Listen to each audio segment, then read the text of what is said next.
हमारे प्यारे नबी उस समय अभी दुनिया में पैदा नहीं हुए थे। वह जमाना अरब समाज का वह दौर था जब हर तरफ अंधकार छाया हुआ था। उस दौर को अय्याम ए जाहिलियाह कहा जाता था, यानी अज्ञानता का दौर। अरब समाज में उस समय कोई कानून, नियम या नैतिकता नहीं थी। बेहयाई, गंदगी और अश्लीलता से पूरा समाज भरा हुआ था। उस समय औरतों के कोई अधिकार नहीं थे। उन पर विभिन्न प्रकार के अत्याचार किए जाते थे, यहाँ तक कि कई बार बेटियों को जिंदा दफन कर दिया जाता था। लोगों के दिलों में जरा भी प्रेम, दया या हमदर्दी नहीं थी। औरतों को मात्र भोग की वस्तु समझा जाता था। यहाँ तक कि बाजारों में पुरुष और महिलाओं को गुलाम और बांदी बनाकर बेचा जाता था। उस समय विभिन्न क्षेत्रों से मुसलमान खाने काबा का तवाफ करने के लिए मक्का आते थे, लेकिन खाने काबा के अंदर 360 मूर्तियां रखी हुई थीं, क्योंकि उस समय मक्का में मुसलमानों के साथ साथ ईसाई, यहूदी और विभिन्न कबीलों के लोग भी व्यापार के लिए स्थायी या अस्थायी रूप से बसे हुए थे। उनमें काफिरों और मुशरिकों की संख्या अधिक थी,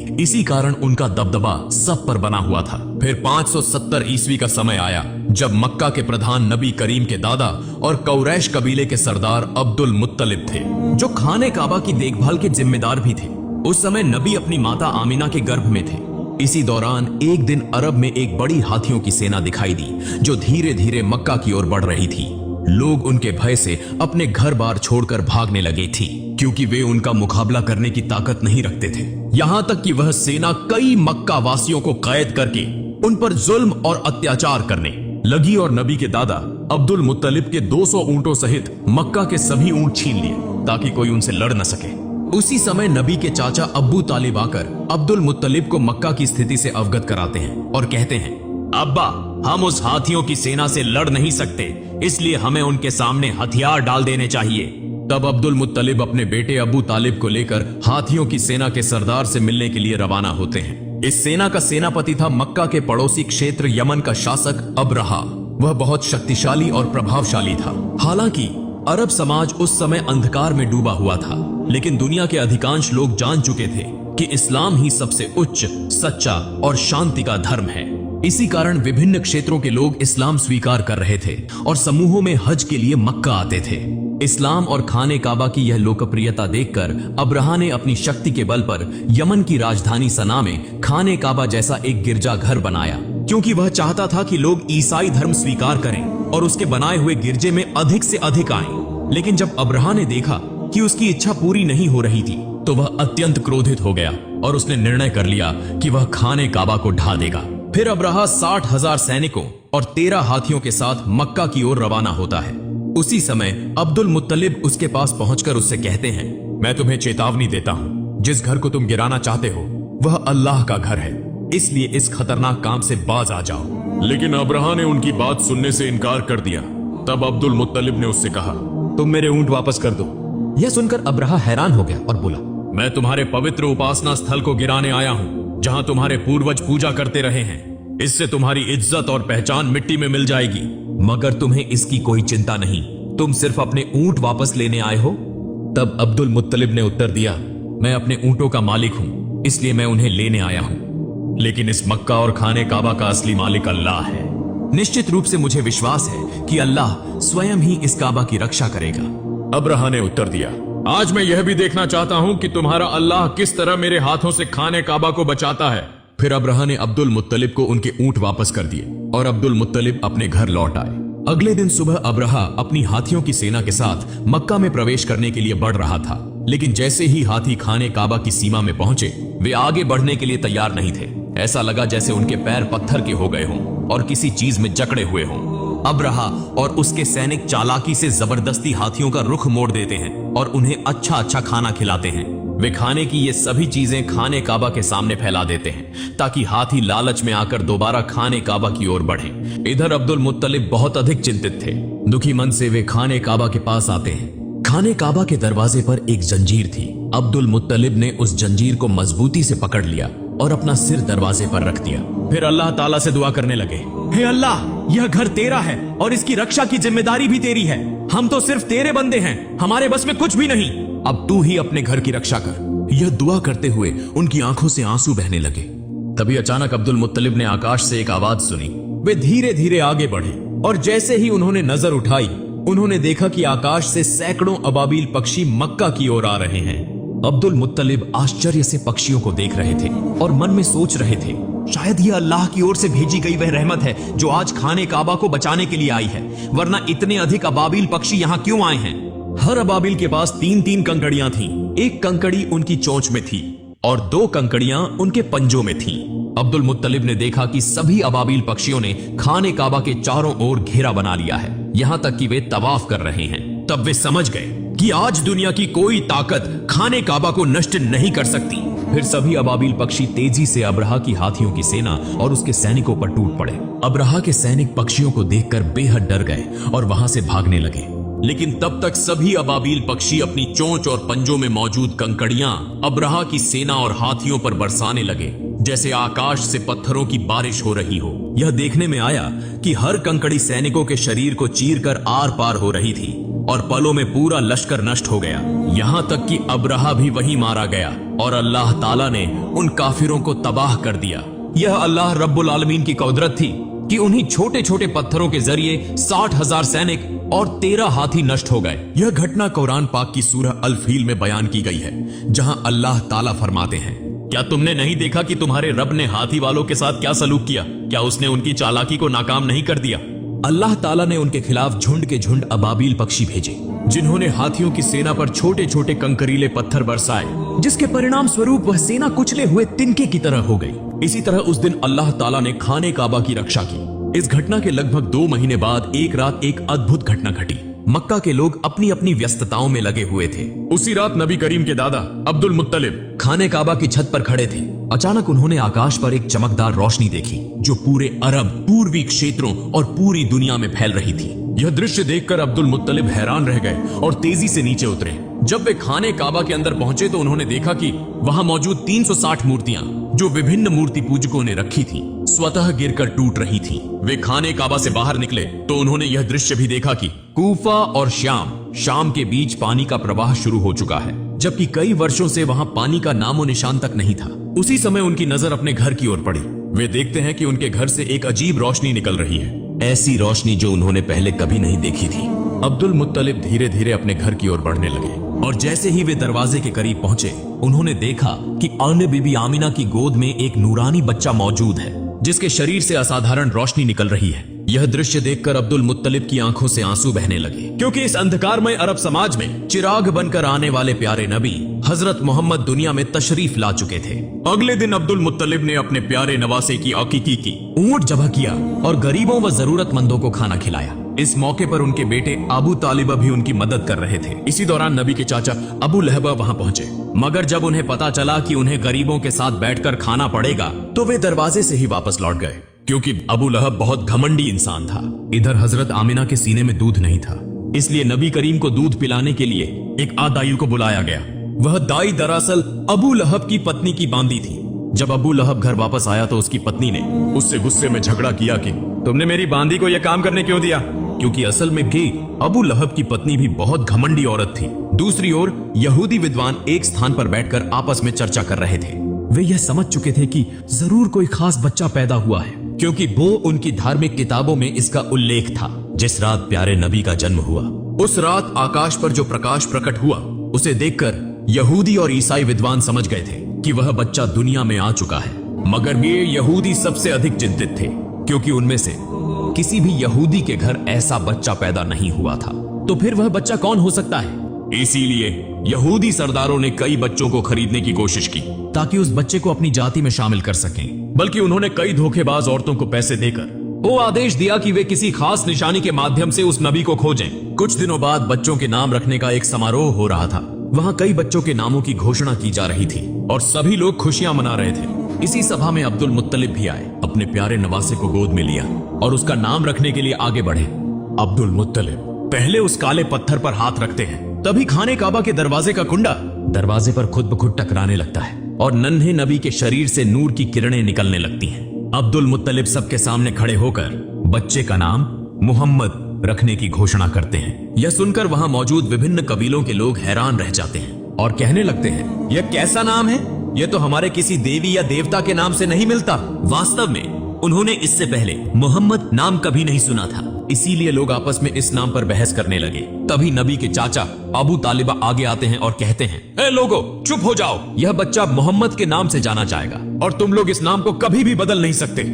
यह कहकर उन्होंने सबको शांत करा दिया और सभी ने उनकी बात मान ली। फिर देखा गया कि अबू लहब अपनी कट पत्नी की बांदियों को वापस लेने आया था, जिसने नबी करीम को सबसे पहले दूध पिलाया था। अब नबी भूखे थे मगर उन्हें दूध नहीं मिल रहा था। यह देखकर अब्दुल मुत्तलिब सीधा अबू लहब के पास गए और उससे इसका कारण पूछा। अबू लहब कहने लगा, यह बांदी मेरी पत्नी ने मुझे तोहफे में दी थी, इसलिए इसकी मालकिन मेरी पत्नी है। यह सुनकर अब्दुल मुत्तलिब गुस्से में आ गए और कहा, तुम मोहम्मद के चाचा होकर भी ऐसी बात कर रहे हो, जबकि मैं तो मोहम्मद के लिए अपनी जान भी देने को तैयार हूँ, मगर अल्लाह ही सबसे बड़ा रक्षक है। इसीलिए नबी करीम ज्यादा दिनों तक दूध के बिना नहीं रहे। उस समय अरबों की परंपरा थी कि बच्चे के जन्म के बाद उसे दूध पिलाने और पालन पोषण के लिए देहाती औरतों को सौंप दिया जाता था, ताकि वह खुली हवा में पलकर मजबूत हो। इसका एक और लाभ यह था कि बच्चे को शुद्ध अरबी भाषा सिखाई जाती थी। उन बंजारिन महिलाओं को इस सेवा के बदले अच्छा इनाम भी दिया जाता था। हर साल रेगिस्तानी महिलाएं मक्का आती थीं ताकि बच्चों को गोद ले सके।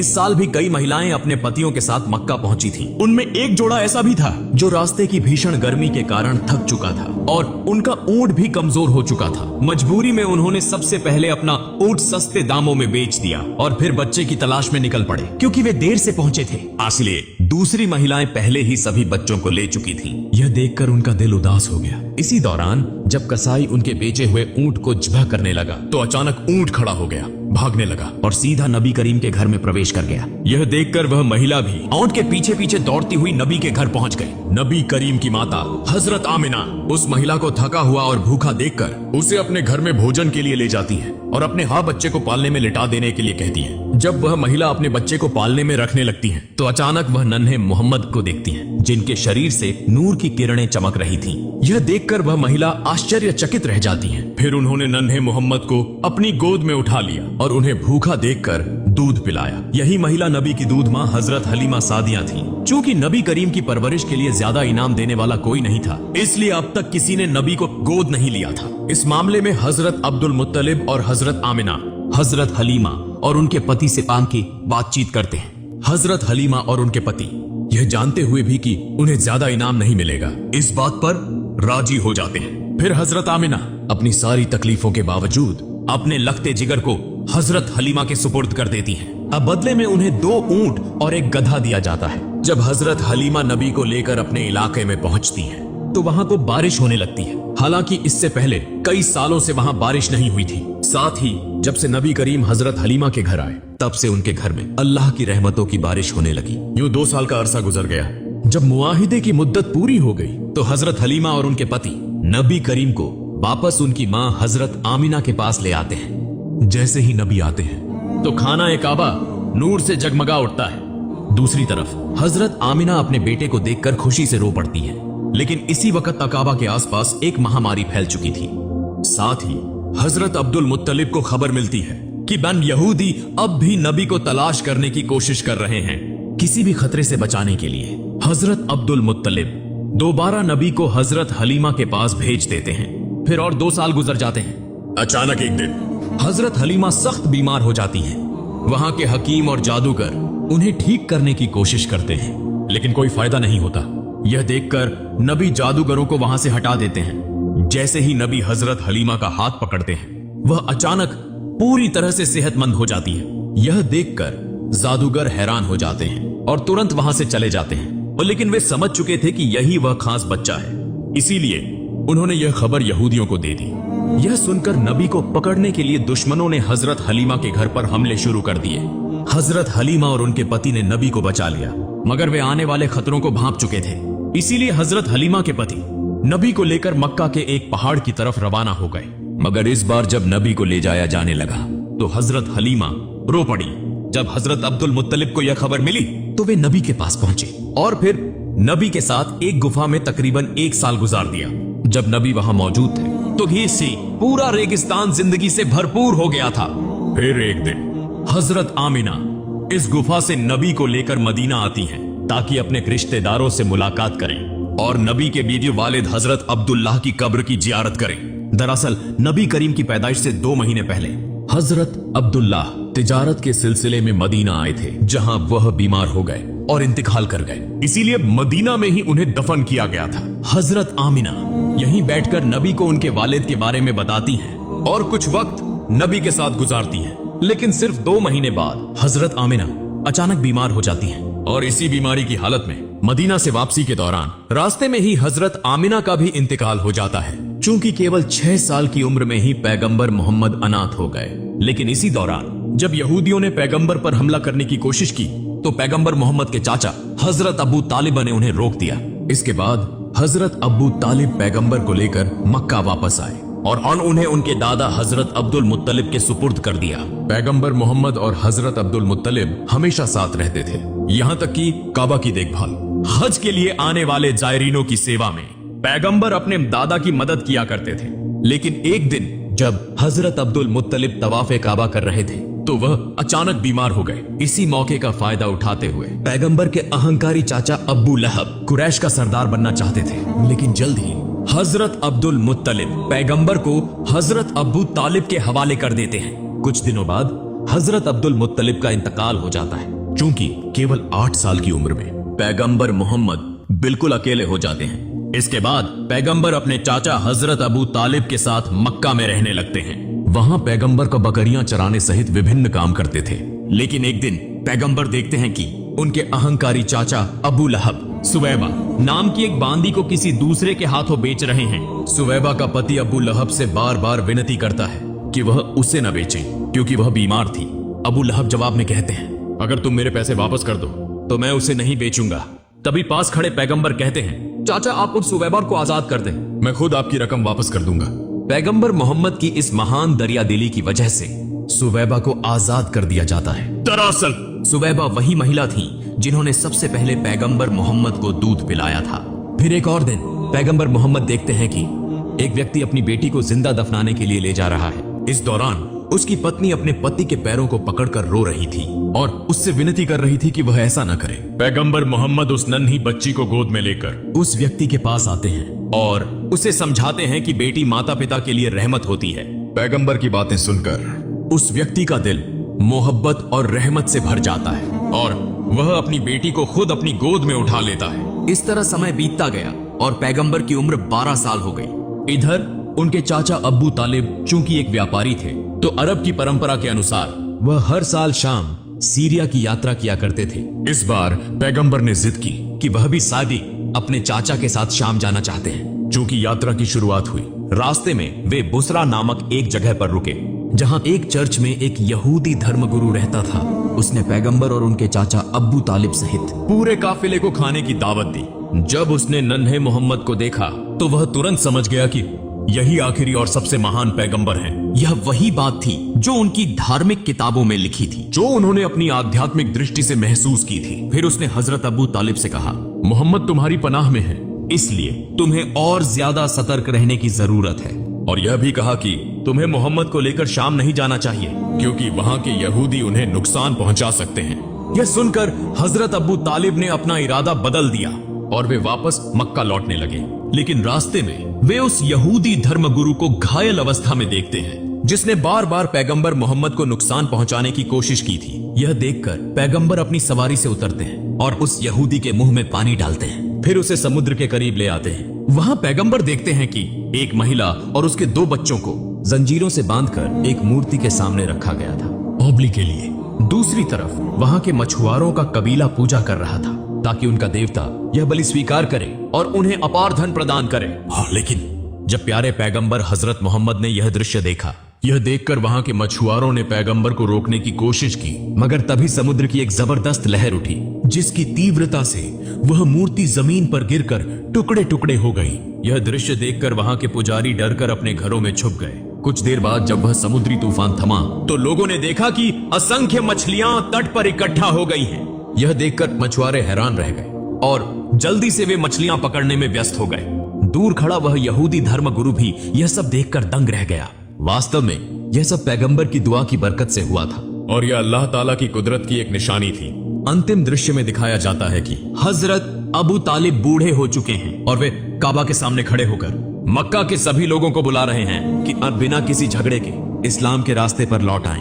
और एक शांतिपूर्ण जीवन व्यतीत करें। और लेकिन तब भी मक्का के कुछ सरदार हजरत अबू तालिब और हजरत मोहम्मद को झूठा साबित करना चाहते थे। लेकिन उस समय तक मक्का के अधिकारी